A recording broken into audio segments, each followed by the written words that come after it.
UP में तूफान की वजह से करीब 7 से ज्यादा लोगों की जान चली गई है। तेज बारिश और तूफान की वजह से कई इलाकों में बिजली का खंभा गिरने से बत्ती गुल हो गई, जिसने लोगों की परेशानी में और इजाफा कर दिया है। शहर तेज आंधी की वजह से जिले में भारी नुकसान हुआ है। ये तस्वीर सुल्तानपुर की है। तूफान ऐसा मानो सब कुछ उड़ा देने को आमादा हो। वहीं आंधी तूफान के कारण बिजली व्यवस्था पर भी असर पड़ा। इलाके में 50 से ज्यादा ट्रांसफार्मर खराब हो गए। वहीं इस दौरान सड़क के किनारे लगा साइन बोर्ड भी गिर गया। अलग अलग जगह पर दुर्घटना में 7 लोगों की मौत हुई। वहीं तेज हवाओं की वजह से कच्चे घर की दीवार भी गिर गई, जिस वजह से 40 साल की महिला की मौत हो गई। वहीं पेड़ की टहनी टूटने से भी कई लोग घायल हुए। ऐसी ही स्थिति अमेठी में भी नजर आई, जहां बारिश से जनजीवन अस्त व्यस्त हो गया है। तेज रफ्तार आंधी और उसके बाद तबाही का मंजर देखिए। कहीं बिजली का खंभा जमीन पर गिरा तो कहीं पेड़ के टूटने से कार क्षतिग्रस्त हो गई। उत्तर प्रदेश के शाहजहांपुर से दिल दहला देने वाली एक घटना सामने आई है। यहाँ एक शादी समारोह में उस समय गहरा शोक में ये पूरा समारोह तब्दील हो गया, जब दूल्हा बने युवक की तबीयत बिगड़ी और उसकी मौत हो गई। और खुशियों की शहनाई पल भर में मौत के मातम में बदल गई। बताया जा रहा है कि दूल्हा एक दिन पहले हादसे में घायल हो गया था। इलाज के बाद हालत में सुधार आया तो वह धूमधाम से बारात लेकर दुल्हन के घर पहुंच गया। बग्घी पर सवार होकर दूल्हा द्वार पूजा के लिए पहुंचा।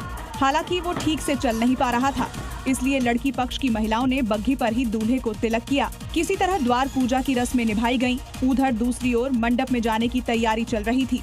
तभी दूल्हे की हालत बिगड़ने लगी, जिसके बाद परिजन उसे फौरन अस्पताल लेकर पहुंच गए, जहां दूल्हे ने इलाज के दौरान दम तोड़ दिया। ललितपुर में अवैध शराब के खिलाफ बड़ी कार्रवाई को अंजाम दिया गया है। पुलिस ने 3 तस्करों को गिरफ्तार किया। इस दौरान अवैध शराब को बुलडोजर से जमींदोज कर दिया गया।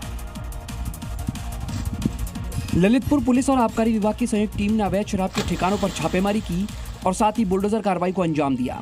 सदर कोतवाली क्षेत्र में अवैध शराब के खिलाफ कार्रवाई से हड़कंप मच गया।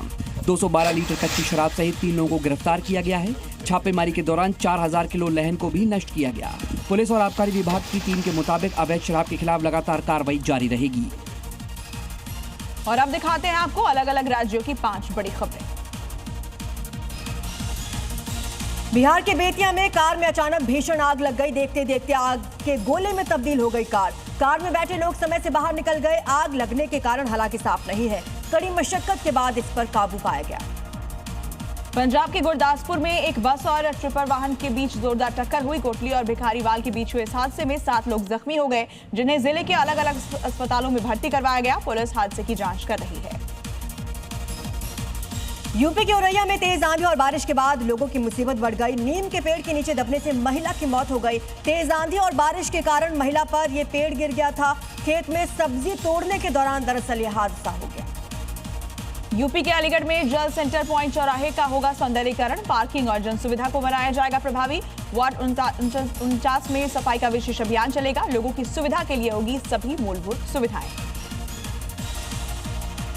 उत्तराखंड की मसूरी में फिर से बदला मौसम का मिजाज। मसूरी में झमाझम बारिश के बाद तापमान में गिरावट दर्ज की गई। वाहनों की रफ्तार पर भी ब्रेक लगा। ओलावृष्टि के कारण हालांकि किसानों की फसलों को काफी नुकसान पहुंचा।